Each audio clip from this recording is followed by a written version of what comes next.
Хайде, господа кочкари, днеска сряда, по план график правим нова кайма.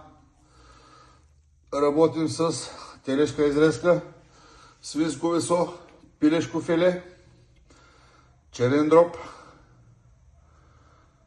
и патешки глави и патешко месо с кост. Каймата се получава доста добра. Ето, сухичко. С много цветове.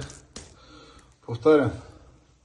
Телешка изрезка, свинско месо, пилешко филе, патешко месо с кост, патешки глави и черен дроб.